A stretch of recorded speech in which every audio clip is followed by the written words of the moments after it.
ಕರ್ನಾಟಕದ ಮುಖ್ಯಮಂತ್ರಿ ಕುರ್ಚಿಯಲ್ಲಿ ಸಿದ್ದರಾಮಯ್ಯನವರಂತವ್ರು ಕೂರ್ಬಾರ್ದು. ಎನ್ಕ್ವೈರಿ ಆಗಲಿ, ಆಮೇಲೆ ಸಿದ್ದರಾಮಯ್ಯ ಆಗಿ ಹೊರಗೆ ಬರಲಿ,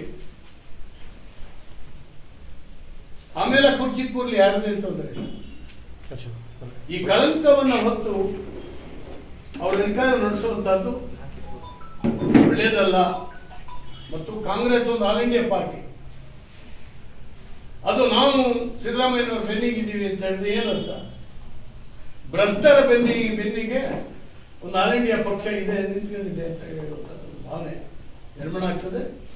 ತಕ್ಷಣ ರಾಜೀನಾಮೆ ಕೊಟ್ಟು ಇಳಿದು ಒಂದು ಸಾರ್ವಜನಿಕ ಬದುಕಿನಲ್ಲಿ ಒಂದು ರೋಲ್ ಮಾಡೆಲ್ ಆಗಬೇಕು ಅಂತ ಹೇಳಿ ನಾನು ಈ ಸಂದರ್ಭದಲ್ಲಿ ಅವರನ್ನ ಒತ್ತಾಯಿಸ್ತೇನೆ. ಕರ್ನಾಟಕದ ಮುಖ್ಯಮಂತ್ರಿ ಕುರ್ಚಿಯಲ್ಲಿ ಸಿದ್ದರಾಮಯ್ಯನವರಂತವ್ರು ಕೂರ್ಬಾರ್ದು.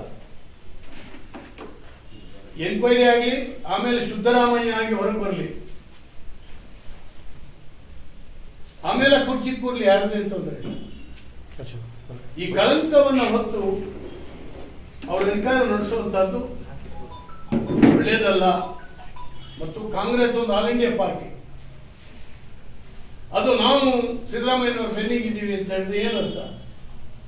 ಭ್ರಷ್ಟರ ಬೆನ್ನಿಗೆ ಒಂದು ಆಲ್ ಇಂಡಿಯಾ ಪಕ್ಷ ಇದೆ, ನಿಂತ್ಕೊಂಡಿದೆ ಅಂತ ಹೇಳುವಂಥದ್ದು ಭಾವನೆ ನಿರ್ಮಾಣ ಆಗ್ತದೆ. ತಕ್ಷಣ ರಾಜೀನಾಮೆ ಕೊಟ್ಟು ಇಳಿದು ಒಂದು ಸಾರ್ವಜನಿಕ ಬದುಕಿನಲ್ಲಿ ಒಂದು ರೋಲ್ ಮಾಡೆಲ್ ಆಗಬೇಕು ಅಂತ ಹೇಳಿ ನಾನು ಈ ಸಂದರ್ಭದಲ್ಲಿ ಅವರನ್ನ ಒತ್ತಾಯಿಸ್ತೇನೆ.